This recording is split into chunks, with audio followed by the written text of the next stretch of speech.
حضرت جناب سیدنا عبداللہ بن ابی اوفی رضی اللہ تعالیٰ عنہ ایک صحابی ہیں، فرماتے میں حضور کی کریم بارگاہ میں بیٹھا تھا۔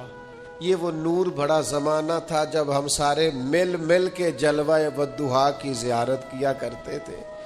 فرماتے ہیں کریم ہمیں نواز رہے تھے، چاروں جانب نور پھیلا ہوا تھا۔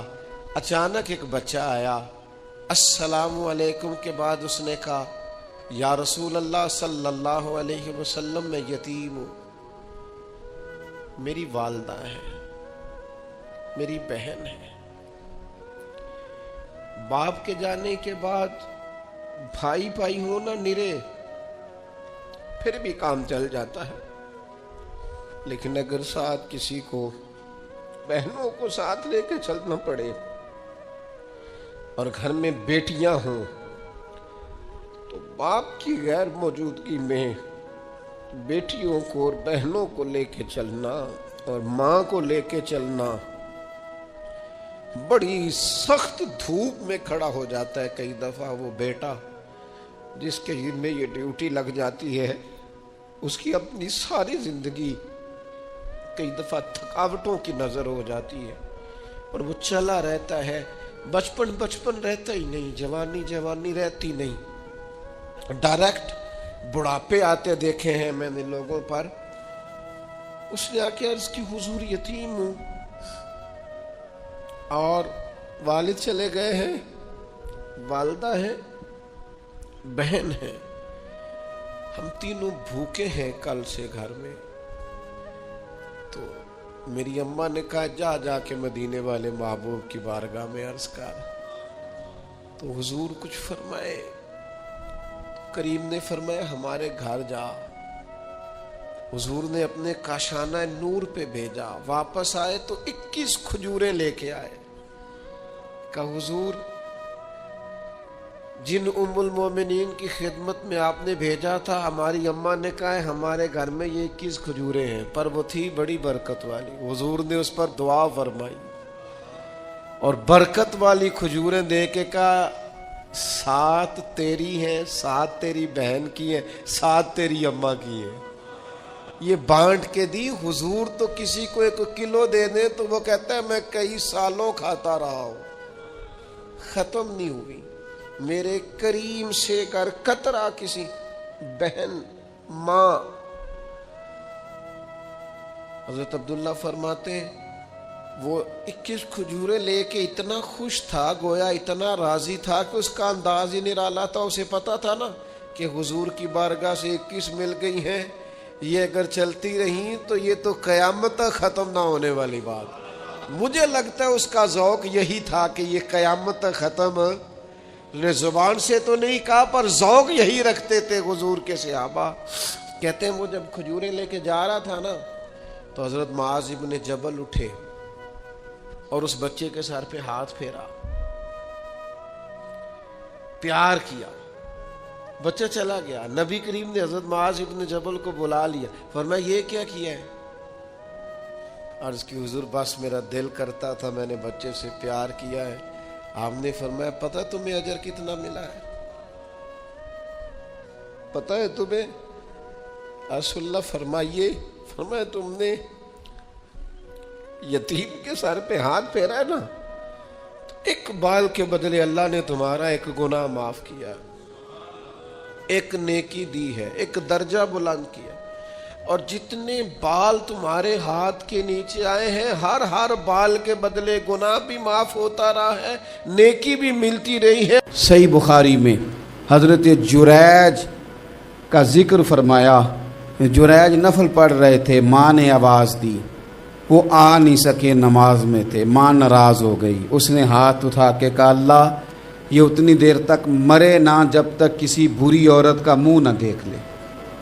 کسی اور کی دعا کے لیے سند نہیں ہے کہ وہ تیرے حق میں ضرور قبول ہوگی، لیکن ماں باپ کی دعا کے لیے میرے نبی پاک نے سند بیان کی ہے۔ سید عالم صلی اللہ علیہ وسلم فرماتے ہیں جب بھی ماں باپ اولاد کے لیے ہاتھ اٹھاتے ہیں رب ضرور قبولیت کا شرف عطا کرتا ہے۔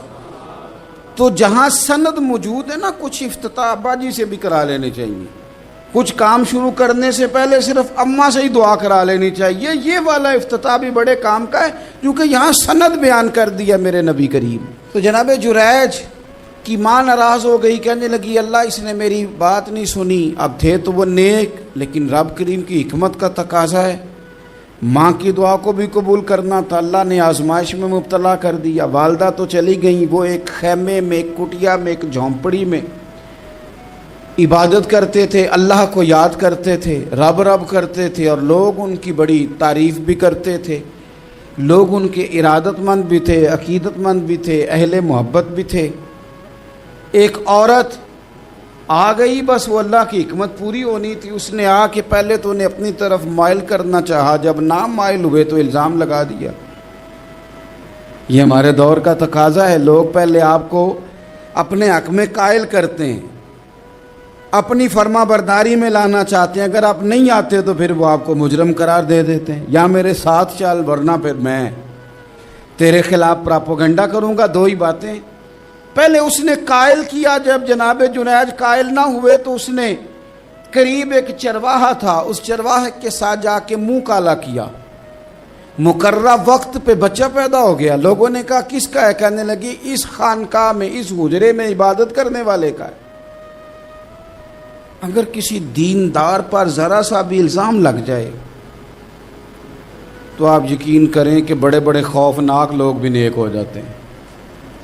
جن کا اپنا سارا ماضی کالا سیاہ ہو وہ بھی اجالوں کے راہبر بن جاتے ہیں.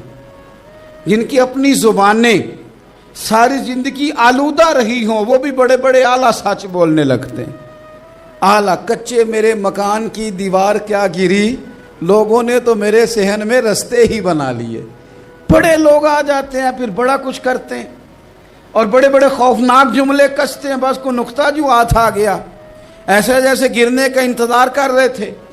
اب جناب لوگ اٹھے, احتجاج شروع ہو گیا, شور پڑ گیا. یہ بابا بڑا نیک بنتا تھا, نفل پڑھتا تھا, عبادتیں کرتا تھا, دیکھو اس کا حال کیا ہے کہ اس نے ناجائز بچہ پیدا کیا.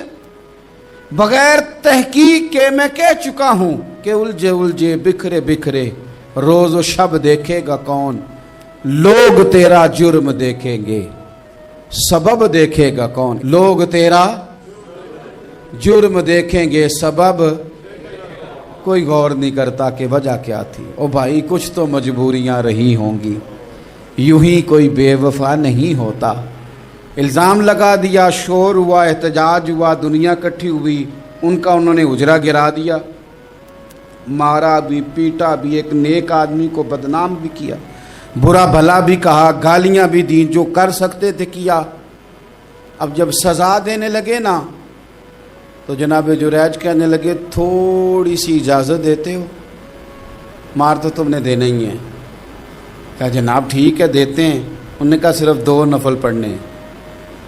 اب وہ نفل پڑھ رہے تھے تو لوگ اس وقت بھی کہہ رہے تھے فراڈ ہی کر رہا ہے, دھوکہ ہی دے رہا ہے. چونکہ ذہن بن گیا نا, بدگمانی آ گئی. انہوں نے 2 نفل پڑھ کے ہاتھ اٹھائے, کہا اللہ جانا تو میں نے ہے, پر اس رسوائی کے ساتھ جنازے تک نہیں خراب ہو جاتے, قبریں تک نہیں لوگ بدنام کر دیتے. کہا اللہ جانا تو ہے, پھر اس رسوائی کے ساتھ تو میری مدد فرما. اب تو میرا کیس تیری ہی عدالت میں ہے, تو رحمت کا دروازہ کھول. ہاتھ اٹھائے, دعا مانگی, نفل پڑھے, پورے مجمع پہ نظر دوڑائی, کوئی نہیں تھا سپورٹ کرنے والا. کل تک جو کہتے تھے نا تیرے لیے جیئیں گے, تیرے لیے مریں گے, ساری عمر ہی آٹا گدہ ہے, لکھاں کیتے نہیں پیڑے. اب وقت آیا ہی تے محمد بخشا کوئی نہیں ہو بیٹھا نیڑے. ایک بندہ بھی نہیں تھا, ووٹر سپورٹر ساتھ دینے والا کوئی نہیں تھا. تو جناب جنید بچے کی طرف اشارہ کر کے کہنے لگے کوئی نہیں بول رہا, تو ہی بول کے بتا دے تیرا باپ کون ہے, تو ہی بول کے بتا دے کون ہے. اللہ اکبر. میرا رب جب چاہے تو بچے بولتے ہیں, رب چاہے تو گونگے بولتے ہیں, رب جب چاہے تو پھر پتھر بھی بولتے ہیں.